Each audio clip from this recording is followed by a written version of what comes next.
1975 চনতে প্ৰতিষ্ঠা লাভ কৰা চেৰেকাবাৰ ভৰালী চুক নামঘৰত আজি অনুষ্ঠিত হৈছে বাৰ্ষিক কৰ্ম। বিভিন্ন সম্প্ৰদায়ৰ লোকৰ মাজত একত্ৰিত হৈ স্থাপন হোৱা এই নামঘৰ গাঁওখনৰ কেইবা শতাধিক ৰাইজে সমূহীয়াকৈ আয়োজন কৰিছে এই বাৰ্ষিক কৰ্মৰ। দিনজোৰা কাৰ্যসূচীৰে প্ৰতি বছৰে এইদৰে তেখেতলোকৰ বাৰ্ষিক কৰ্মত দাঁতিকাষৰীয়া বহুকেইখন গাঁৱৰ ভকত বৈষ্ণৱ উপস্থিত হৈ ভগৱন্তৰ নাম কীৰ্তন কৰা পৰিলক্ষিত হয়। পুৱা 5 বজাতে উষা কীৰ্তনৰ সমান্তৰালভাৱে দিনজোৰা কাৰ্যসূচীৰে বাৰ্ষিক কৰ্ম অনুষ্ঠিত হয়। লগতে প্ৰতি বছৰৰ দৰে স্থানীয় ছাত্ৰ-ছাত্ৰীসকলৰ দ্বাৰা লিখি উলিওৱা এখন প্ৰচাৰ পত্ৰিকা উন্মোচন কৰিবলৈ স্থানীয় আছাম টক্সৰ সংবাদদাতা পাৰ্থপ্ৰতিম বৰুৱাক দায়িত্ব অৰ্পণ কৰে।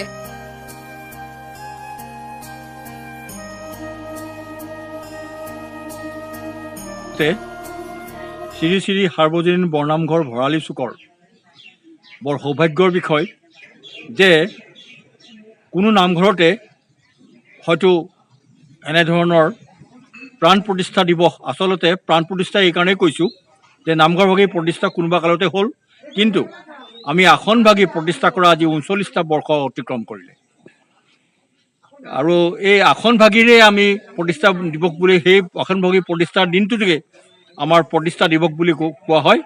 কিন্তু দৰাচলতে নামঘৰ ভাগি আজি প্ৰায় 50 বছৰ ওপৰত হ'ল, কিন্তু আসন ভাগিহে 39টা বৰ্ষ হৈছে। গতিকে আমাৰ সৌভাগ্যৰ বিষয় যে আমাৰ নামঘৰটোৰ সাৰ্বজনীন এইকাৰণে নামটো উচ্চাৰিত হৈছে যে ইয়াত আহোম, কোচ, কলিতা, মিচিং, নেপালী, গোসাঁই, ব্ৰাহ্মণ সকলো জাতি ইয়াত সমন্বিত আৰু চাহ বাগানৰ মজদুৰো আছে, বেংগলী সকলোকে লৈ আমি ইয়াত একত্ৰিত হৈছে। সেইকাৰণে আমি ইয়াত সাৰ্বজনীন বৰনামঘৰ বুলি আমি আখ্যা দিছোঁ। এয়া এখন আৰু কথা ইতিমধ্যে সভাপতি ডাঙৰীয়াই আজি দিনটোৰ কাৰ্যসূচী ঘোষণা কৰিলে আপোনাৰ আগত।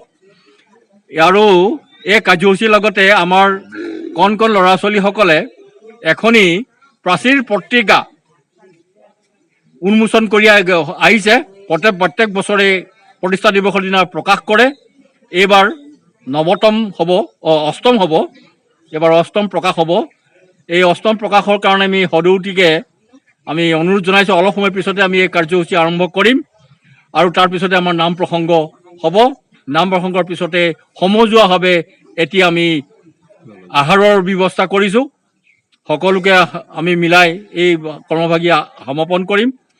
গতিকে আমি সদৌতিকে আমি এই অনুষ্ঠানলৈ নিমন্ত্ৰণ জনালোঁ।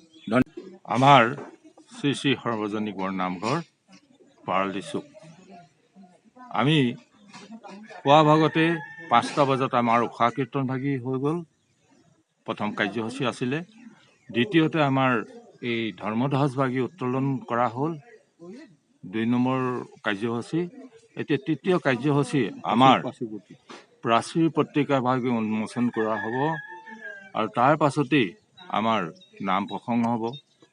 নাম প্ৰসংগৰ পাছতে আমি সকলোতে ভকত বৈষ্ণৱলৈ জলযোগ ভাগ আগবঢ়াইছোঁ, সেই জলযোগ হ'ব আৰু সিমানেই। তাৰ পাছত আমাৰ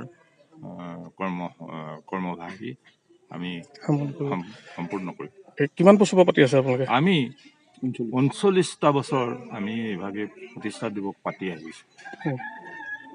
আপোনালোকৰ গাঁৱত কিমান মান মানুহ আছে? আমাৰ 62 ঘৰ মানুহ, 60 ঘৰ মানুহ লৈ আমি এখন সমাজ চলাই আছোঁ। নাজিৰৰ পৰা মাইনু বৰুৱাৰ ৰিপৰ্ট, গ্ল'বেল এনি 24x7।